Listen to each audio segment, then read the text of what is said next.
I guess it's a case of the glass being half empty or half full.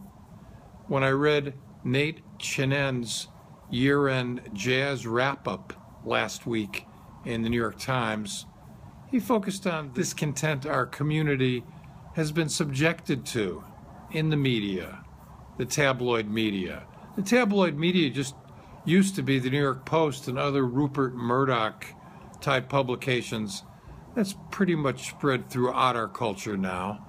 And the only good story is a negative story, seemingly. Yes, it's difficult to survive.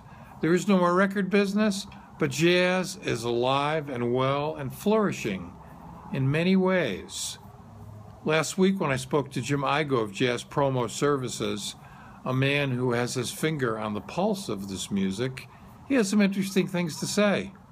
The jazz scene in New York is vibrant. I mean, vibrant's not even the right word. I mean, there is so much music happening in New York City. I mean, it is the capital of the known jazz universe. And, you know, 365 days a year, you can go out and hear live jazz music in New York City. And you could hear, and New York is probably one of the few places on the planet where you could literally hear every conceivable style of jazz music being played on any given night. I mean, you got places like the Ear Inn, where you have stalwarts of kind of early jazz, like John Eric Kelso and musicians like that, and played really well in a really cool little setting, you know, way down below Greenwich Village. And then you get into the Village, and, you know, you have the golden triangle of, you know, the Village Vanguard and Blue Note and Cornelia Street Cafe and 55 Bar and Smalls. And Smalls just opened a new venue called Mesro, which is a wonderful little space, you know, that's kind of dedicated to, you know, duos, intimate duo settings, piano and bass, or voice and bass, or guitar and bass. Really nice. And, you know, you got a Zinc Bar in the Village. That a lot of Afro-Cuban music played at Zinc Bar. You got the bar next door, and again, a very intimate space where you're going to hear new up-and-coming and emerging artists.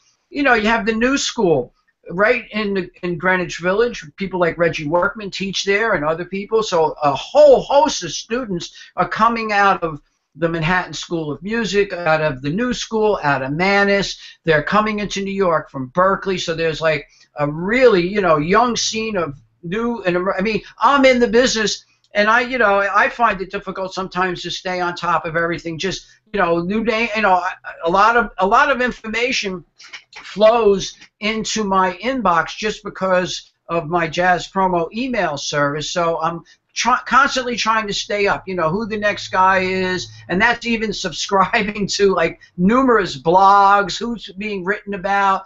And at least every single day of the week, I'm learning about a new musician coming on the scene with a lot of talent. And with the death of the major labels, I mean, Concord is left. That's really the biggest major.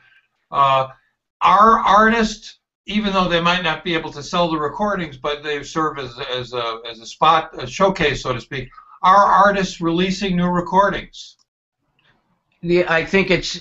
I speak to all the editors of all the jazz magazines, you know, either directly or through email, and just in my conversations as a publicist promoting new releases, I know that there's an avalanche of new releases every year. I mean, some of the editors have, you know, told me, you know, that on average they're receiving 300 to 500 new projects a month.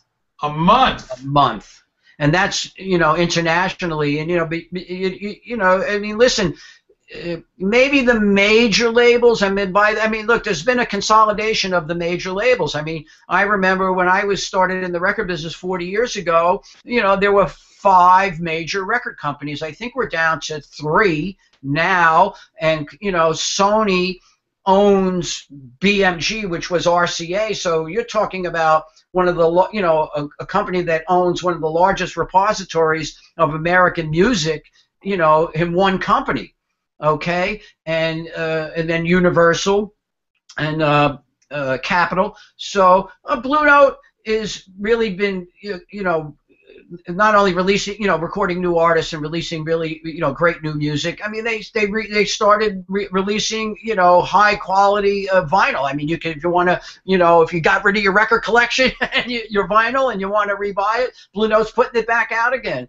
There's a lot of really interesting independent labels now that are pretty successful. I look at Resonance Music and the reissues that they're putting out. I look at Zoho Music, one of my clients. I look at, you know, that's really puts out a lot of great stuff, including Arturo Farrell, who won the Latin Grammy this year, you know. Yeah. I look at Planet Arts. The Vanguard Jazz Orchestra, an institution here in New York. Their last recording was pretty much self-produced, came out on a small independent label, and is nominated for a Grammy in the Large Ensemble of the Year. As is Archie Shep's new recording, which is on Archie's own label, Archibald Records. He basically, he just decided a few years back, hey, I'm just going to do my own thing. And his record is also, his recording is also nominated for a Grammy this year as well. Yeah, well, that's one of our favorite recordings of the year. So jazz is alive, it's flourishing, and we're going to be celebrating it at the Unofficial Jazz Connect After Party, Friday, January 9th, 6 to 9 at Something Jazz Club, 212 East 52nd Street. And we're looking forward to it. So if you're in New York City and you like jazz, please join us. Jim, come on by and hang. Yeah, come on by and hang, please. We'd love to see you. You know, if you're coming into New York for anything, for Winterfest, for APAP, for Jazz Connect, please come by the say hello to Bret and I. We'll have, you know, we're going to have our vendor tables at the actual Jazz Connect, and Bret and I just, you know, just to, you know, sum up on this is, you know, our idea was let's give something back to the jazz community, you know, and have some fun at the same time. So come on by, you know, our little Unofficial Jazz Connect after party, man. It's a short walk from St. Peter's, and we hope to